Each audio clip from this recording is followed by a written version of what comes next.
So, Unitology Exposed. Alright, so I think all of these text logs are the new ones I unlocked. Alright, excerpts from the False Messiah, a book banned on Earth and most colonies. A religion is born. When Michael Altman went public with his research on the black marker, the world was teetering on the brink of self-destruction. Many people, myself included, felt civilization was at an end. We couldn't change the world by ourselves, and most of us didn't want to. What Altman offered us, this chance at a rebirth for humanity, was exactly what our hungry, empty souls were looking for. Practically overnight, our hope for humanity was renewed. Millions flocked to his conferences to hear him profess to know the way to a new beginning. We stared in awe at all the evidence of the alien artifact that would change everything, and we did whatever he told us to. We rallied against the government, we joined together in congregations to share his word, we prepared ourselves for the future he said was coming. Where were you when Michael Altman was assassinated by our government? It's a question of our generation, I suppose. It's certainly the day when everything changed for me and the world. The martyring of the scientist-turned-savior Michael Altman begat fanatical zealots, and I was one of them. We birthed and maintained the tenets of a new religion known as the Church of Unitology.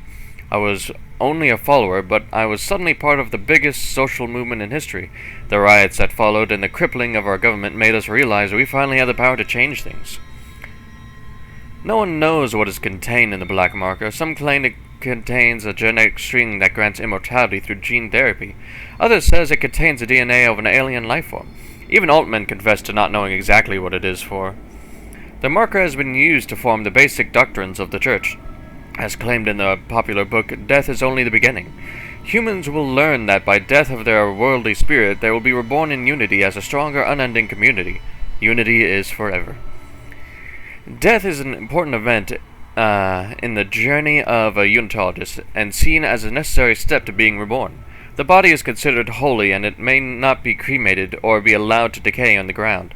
The bodies are given to the Church for safekeeping. Where they are taken to is unknown. But I have seen massive Unitologist compounds on all of the major settlements I have visited. Curious, I asked around. No one would tell me what was housed inside, but I uncovered evidence of massive shipments of preservative chemicals being sent to the compounds on a regular basis. It was around this time that my superior, Paragon Fontaine, brought me in for my first soul cleansing. Oh, whoops, too far. Despite the headaches and the nausea that continued to plague me, I managed to sneak into the shipyard. I had almost regained full function on my legs and was able to make it into what appeared to be the nerve center of our operation. What I discovered were ships, massive ships, and lots of them. Stasis storage tubes that lined each of the hundreds of exposed cargo bays. I couldn't see any of the bodies, but I knew what the tubes were for. What I couldn't figure out was why the Church needed to transport so many suspended bodies in what looked like deep space vessels. Before I could investigate further, I was recaptured and the real soul cleansings began. The USS Ishimura, from a CAC-sponsored article in publication Amazing Universe. As many of our older readers may recall, resource management on Earth and on the colonies was not always as streamlined as it is today. There was a time when needs could barely be met by the now extinct resources on Earth and the dwindling supplies of the colonies. Looking to the stars for additional resources is nothing new, but at the time, only smaller ships were shock point able, and they were insufficient at keeping up with demand. Enter the Ishimura. The USS Ishimura, named after astrophysicist Hideki Ishimura, inventor of the shock point drive, was the first of the massive planet cracker ships. Built 62 years ago, she had a long and storied career. The Ishimura was the first vessel of her size to utilize the shock point drive for large-scale commercial and deep space expeditions. At the time of her inception, the Ishimura was hailed as the savior of the Earth's colonies. She was created to mine and melt down entire small planets and moons. She was also the first ship capable of scan and catch technique for harvesting mineral-rich asteroids. Using huge gravity tethers, the Ishimura can lock onto asteroids and pull them inside the ship's massive collection bays for smelting. At 62 years old, the Ishimura is still in remarkable shape. Much of the equipment has been upgraded over the years, and Much of the equipment has been upgraded over the years. Many spaces have been retrofitted to take advantage of modern advances in technology. Despite the long years of service, she is still the pride of the fleet and remains the largest planet cracker in the fleet. Whenever an important deep space mining project comes up, the Ishimura is available, and she is the first ship to be called. It's ships like the Ishimura and the dedication of the men and women who crew her that have helped make Concordance Extraction Company the trusted, dependable workhouse horse that it is today. Background request to Zach Hammond from Redacted. Background request. Per your request, here's what we could find on your hastily assembled crew. Isaac Clarke. Isaac Clarke was born to Paul and Octavia Clarke on Earth in the eastern seaboard region of the American Republic. Paul Clarke was an award-winning ship architect employed by the Galactic Union Marine Corps. His record shows extended time off world away from his family. Sorry, son, I'm going out for cigarettes. When Isaac was born, Paul was given a temporary reassignment to the Earth-based GUMMC ship production facility. During the 4-year tour, Paul and Octavia raised Isaac together. When the tour was over, Paul shipped off for an extended off-world tour. Paul's influence on his son must have rubbed off. Records indicated Isaac pursued studies in mechanical and electrical engineering and achieved high honors. According to the medical and psychiatric reports, Paul Clarke's absence had a profound effect on Octavia. She suffered from depression and personal anguish until doctors encouraged her to find fulfillment by working with charitable organizations. It is believed that this is how she ended up coming in contact with the Church of Unitology. Her association with the Church appears to have alleviated her mental condition. The cancellation of her therapy sessions corresponds with the local parish announcements of her initial ceremony. At this point, records on her became somewhat scarce. There are indications that she sold off much of the family estate to finance her full membership into the church. Isaac appears to have been selected to prominent engineering school, but we surmise that he was unable to afford the tuition, as the records show that he has instead attended a lesser-known school with the help of scholarships and financial assistance. After graduating with high honors, Isaac enlisted in the Merchant Marines. He quickly gained a reputation for his resourceful engineering solutions, and after 2 years was promoted to a higher-profile position closer to the major shipping lanes. There are several inquiries about the location of his father have been logged by his contacts at the GUMC. Isaac appears to have been trying to reunite with him unsuccessfully for years. It's doubtful he ever got far in his investigation, as Paul Clarke's service record has been mysteriously classified as an executive order. Octavia continues to be a contributing member of the church and has managed to purchase a vested level title. Isaac's career stagnates at this point. There are records that he cohabited with a medical officer named Nicole Brennan for a couple of years. Records indicate she moved out after receiving a promotion and is currently serving on the USG Ishimura. Kendra Daniels. I couldn't find anything on her in this time. I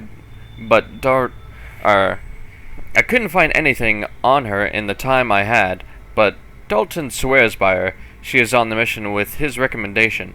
If he thinks she has the necessary skills, who am I to argue? Alright, let me just take a moment to breathe. How many of these are there? Okay, so just 3 more.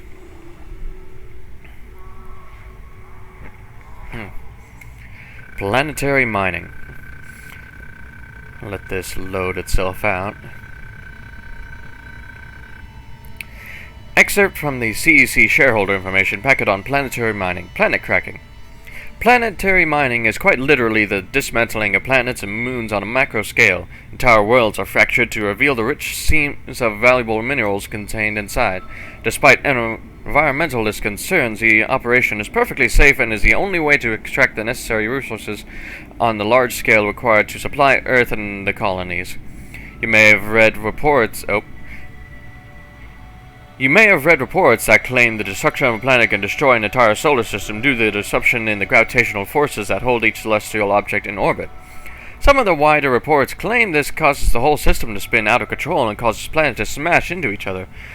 Concerned investors are directed to read the article "The CEC Pledge to the Health of Our Universe" for a detailed breakdown of the truth about planet cracking. The short answer is, planet cracking is perfectly safe and provides an essential service to Earth and the colonies. With all planet cracks, planets are carefully chosen for their mineral content, net worth, and the safety with which they can be dismantled. Planet cracking is a lengthy process spanning from 3 to 5 years. Generally, the first year is spent prospecting and settling up the colony. The second year and a half involves tectonic excavation and related planet-side activities. The Planet Cracker class ship arrives between the 2.5 and 3 year mark, depending on the progress of the excavation. Once the ship is in orbit, preparations for the tectonic chunk extraction begins. This takes approximately 1 week. The removal of an excavated chunk from the planet into a stabilized geosynchronous orbit usually takes about 1 day, 24 standard hours. During this process, billions of tons of debris break off from the underside of the chunk, creating an instant asteroid ring around the planet. While the floating debris is extremely dangerous, the Planet Cracker ships have an excellent asteroid defense system, the ADS, to keep the ship and the crew safe from harm. Depending on the size of the planet, this process is repeated until the entire planet has been broken up and processed. About us.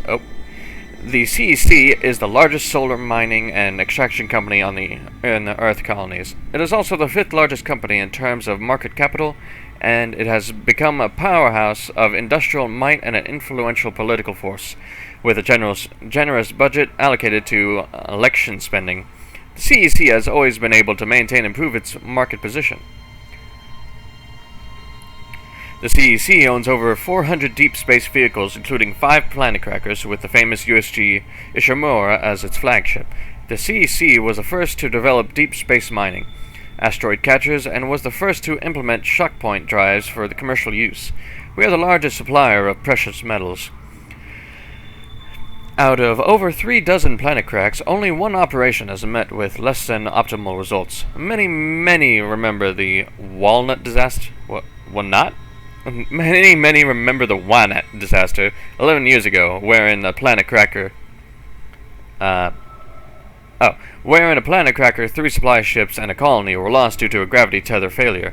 Since the time, CEC has worked closely with the manufacturers and held crew training lectures to ensure a disaster of this magnitude never happens again.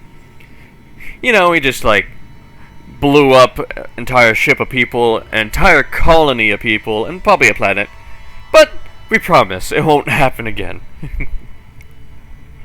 We take your financial well-being and the well-being of our employees seriously. When you invest in CEC, you are investing in the future of mankind.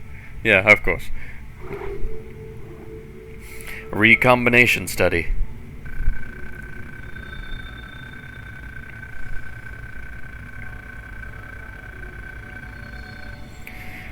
Recovered file. Personal log. Dr. G.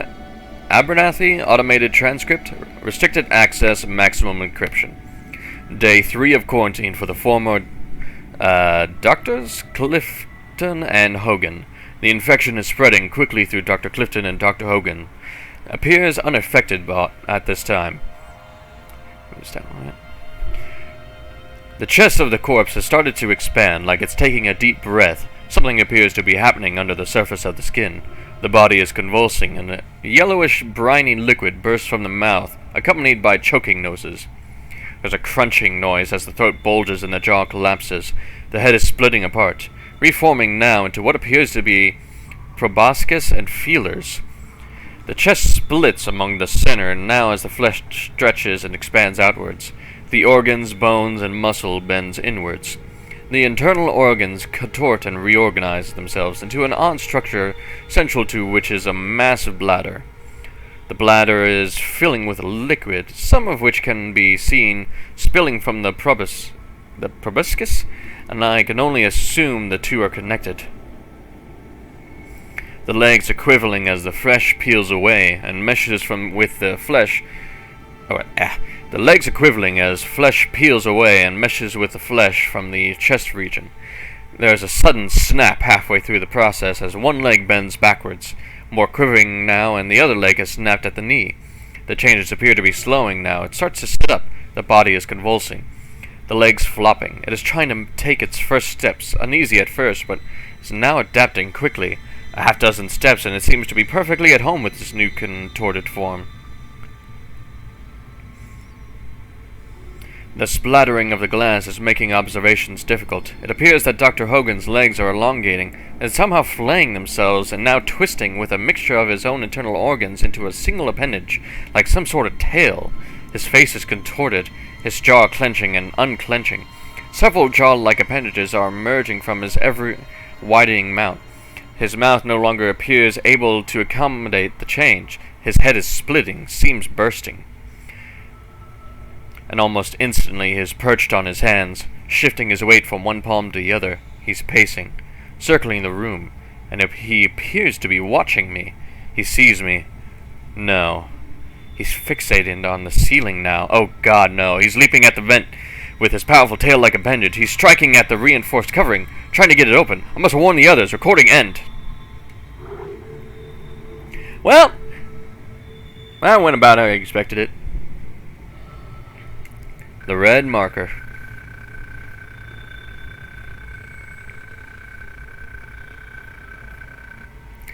And recovered file fragments from Dr. Endo Ducage to General Ambrose Kaiden. Restricted access, maximum encryption.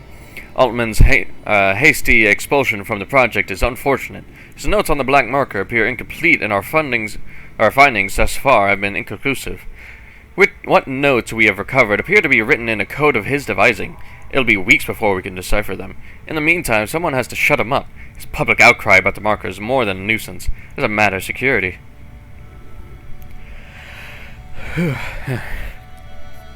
Funding has been insufficient. Moving the research to Aegis 7 is only aggravating the problem. I understand the pressure to relocate the project outside the reach of the oversight communities, but this has only inflated our resource requirements. We are on the verge of cracking the replication code we extracted from the black marker. It would be a shame to come this far and have to scrap the project. The continued financial infusion over the years has been appreciated, and I'm pleased to share the results with you today. While some of our material fabrications are approximations of substances foreign to us, we have completed the internal workings of the device. One obvious difference between our replica and the original is the reddish hue. I assure you this is purely cosmetic difference and not indicative of a flaw. The device, when activated, began to emit a highly complicated rhythmic pattern across a wide band of frequencies, from actual sound waves to the electromagnetic spectrum to alpha, delta, and theta brain waves. It seems mostly inert and harmless aside from some slight interference with communication equipment. We're proceeding with the final construction. We've run into a disturbing but fascinating find. In recreating the DNA instructions gleaned from the black marker, we've managed to create a recombinant microbial life form. It seemed dormant at first, and even when we placed it in a bath of rich nutrients, were it not for Dr. Clifton's poor hygiene, we might have deemed the attempt a failure. Fortunately for us, he had not fully decontaminated himself before working with the sample, and managed to contaminate it with some dead skin cells. Suddenly, the microbes jumped into action. Recombination happened almost instantly, and the sample began self-replicating and mutating before our eyes. More confounding results from our research. Today, as we moved what we're now calling the red marker, we had to pass by the cellular lab area. The scientists working at the time complained about interruptions in the necrotic flesh experiments. As it turns out, the field generated by the marker creates a dead space around itself that forces the recombination effect into dormancy. So the marker just stops the necromorphs, I guess, from doing its thing? Alright. Move this down. I apologize for the setback relayed in the last report. The macro-scale infection has been contained with a minimal loss of life. The newly recombinated doctors are now quarantined for further study. Many of the scientists have been complaining of headaches, and we are all having difficulty sleeping for more than an hour at a time. We suspect a problem in the ventilation system. The maintenance team reported finding a buildup of some kind of blockage in the airways. Or some kind of blockage blocking the airways. A buildup of some kind blocking the airways. Oh, okay.